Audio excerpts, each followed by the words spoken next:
नमस्कार दोस्तों, स्वागत है आपका।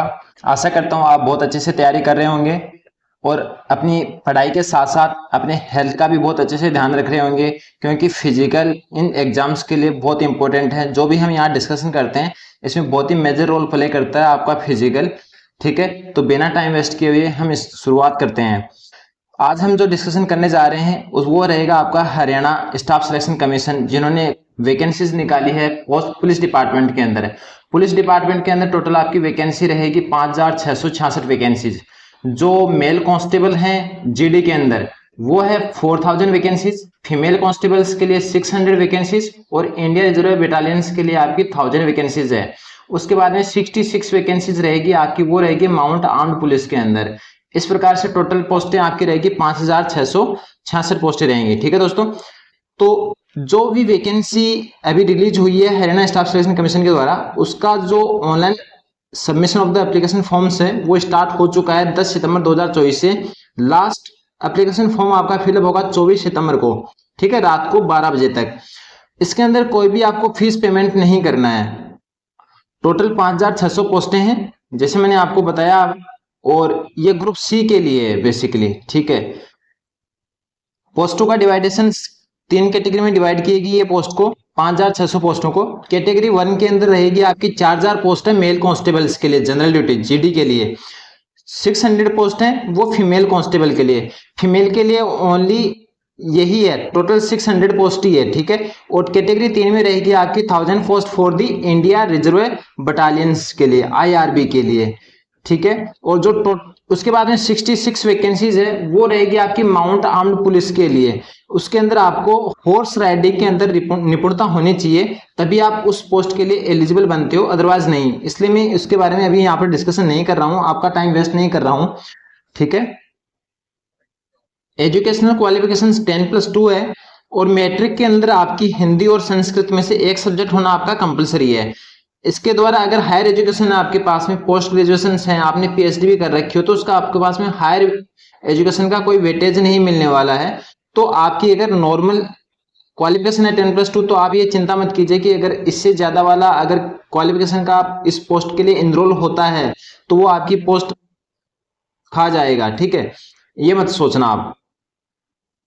जो तीनों कैटेगरी हैं, मेल कांस्टेबल जीडी के लिए और female constable GD and Indian reserve battalions के लिए, ये तीनों की तीनों ग्रुप सी के लिए, लेवल 3 के लिए, जिसके लिए जो बेसिक पे का स्ट्रक्चर रहता है उसमें आपका 21,700 बेसिक पे होता है, प्लस आपका डियरनेस अलाउंस वगैरह एंड देन अदर अलाउंसेस होते हैं as govern by the state government. Age category आपकी 18 से 25 साल होनी चाहिए। 1 सितंबर 2024 को आपकी उम्र 25 साल से ज्यादा नहीं होनी चाहिए। जो रिलैक्सेशन है एज के अंदर वो आपको एक्स सर्विसमैन को मिलता है टोटल 4 साल का। कोई कैलकुलेशन नहीं है इसमें आपकी। जब आप डिस्चार्ज होते हो उसके बाद में जब आप इस पोस्ट के लिए 1 सितंबर 2024 को इनरोल होते हो तो उसके ड्यूरेशन आपका 4 साल से ज्यादा नहीं होना चाहिए। अगर आपका 4 साल से ज्यादा ड्यूरेशन है रिटायरमेंट के बाद का तो आप इस पोस्ट के लिए एलिजिबल नहीं हो। ठीक है, इस चीज का खासकर ध्यान रखिए।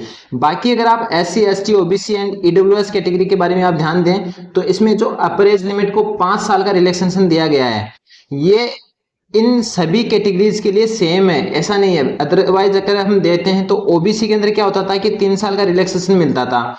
ठीक है, SC ST को 5 साल का रिलैक्सेशन मिलता था, और जो एक्स सर्विसमैन होता था उसको कैसे रिलैक्सेशन मिलता था, उसको जो भी आपकी गवर्नमेंट सर्विस करते थे आप प्लस 3 साल का रिलैक्सेशन मिलता था। तो देखा जाए तो इसमें एक अच्छी चीज है कि इसमें टोटल 4 साल का आपको रिलैक्सेशन देखने को मिलता है। फिजिकल की आपकी कैटेगरी रहेगी, मेल कैंडिडेट्स के लिए 2.5 किलोमीटर रनिंग करना है 12 मिनट के अंदर, फीमेल को 1 किलोमीटर रनिंग करनी है 6 मिनट के अंदर। एक्स सर्विसमैन 1 किलोमीटर रन करेगा 5 मिनट के अंदर।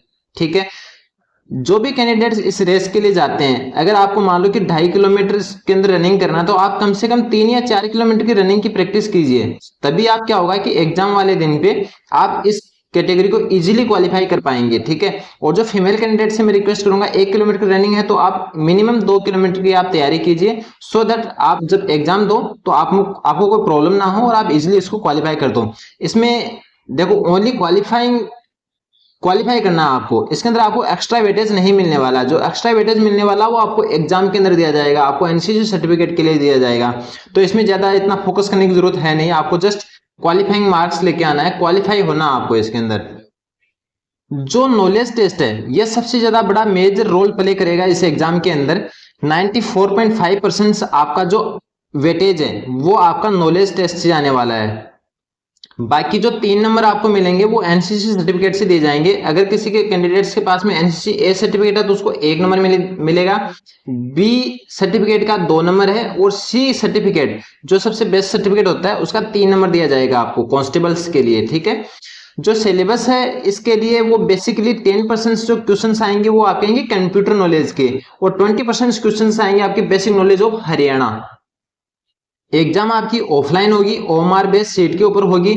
इसके सबसे मेजर चीज जो आपको ध्यान रखनी है वो ये रखनी है कि इसमें कोई नेगेटिव मार्किंग नहीं है, सारे के सारे क्वेश्चंस आपको अटेम्प्ट करने हैं, और जो कैंडिडेट सारे क्वेश्चंस अटेम्प्ट नहीं करेगा उसको उस नंबर की माइनस मार्किंग मिलेगी कि उसने क्वेश्चन अटेम्प्ट नहीं किया, माइनस मार्किंग न होने के बावजूद भी। तो इसलिए आपको सारे के सारे क्वेश्चंस अटेम्प्ट करने हैं। ठीक है, टोटल 100 क्वेश्चंस होने वाले हैं। हर क्वेश्चंस का आपको 0.945 वेटेज मिलेगा। जो अनअटेम्प्टेड क्वेश्चंस होगा, जो क्वेश्चंस आपने छोड़ दिया है, अटेम्प्ट नहीं किया, वो आपका 0.945 नंबर आपका कट जाएगा। एग्जाम का टोटल आपका टाइम रहेगा 105 मिनट है। टोटल आपको 5 ऑप्शंस मिलते हैं इस एग्जाम के अंदर, 5 में से आपको एक ऑप्शन चूज 100% करना है। ठीक है, सभी कैंडिडेट्स इस बात का हमेशा ध्यान रखना कि जो भी आपकी स्टेट गवर्नमेंट की वैकेंसीज होती है उसके अंदर आपके जो भी सर्टिफिकेट्स हैं वो स्टेट गवर्नमेंट के द्वारा दिए हुए होने चाहिए। ठीक है, इस वैकेंसी के अंदर भी आपको खास ध्यान ये रखना है कि जो भी ईडब्ल्यूएस सर्टिफिकेट आपका होगा, ओबीसी एससी एसटी सर्टिफिकेट आपके पास में होता है, वो सारे के सारे स्टेट गवर्नमेंट के द्वारा इश्यू होने चाहिए। अगर जो भी सर्टिफिकेट आपका स्टेट सेंट्रल गवर्नमेंट का है तो वो इसके अंदर आपका मान्य नहीं होगा। मोस्ट इंपोर्टेंटली जो सर्टिफिकेट होगा उसका प्रोफॉर्मा जो फॉर्मेट है वो इस प्रकार से होगा अनेक्जर ए के हिसाब से। ये आप बिल्कुल मिलान कर लीजिए कि आपका सर्टिफिकेट जो स्टेट गवर्नमेंट ने इश्यू किया है वो इसके हिसाब से मैच कर रहा है कि नहीं किया है।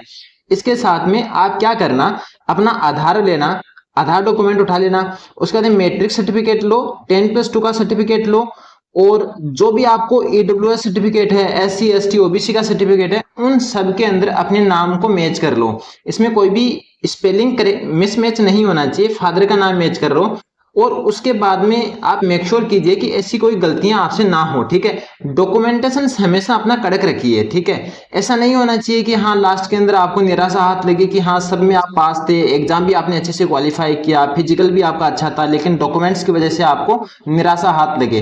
तो इस चीज का आप हमेशा ध्यान रखने वाली चीज है। ठीक है, इसके साथ में ये रहा अपना वीडियो का अंत के अंदर आपसे रिक्वेस्ट करूंगा कि इस चैनल को सब्सक्राइब कर दीजिए, सो दैट आपको नोटिफिकेशंस के जरिए आपको इंटीमेशन मिल जाएगा अगर इसमें कोई चेंज होता है, अपडेट आता है हरियाणा स्टाफ सिलेक्शन कमीशन के द्वारा। ठीक है, तो जय हिंद दोस्तों, जय भारत। अपनी अच्छे से पढ़ाई कीजिए और मेहनत कीजिए, और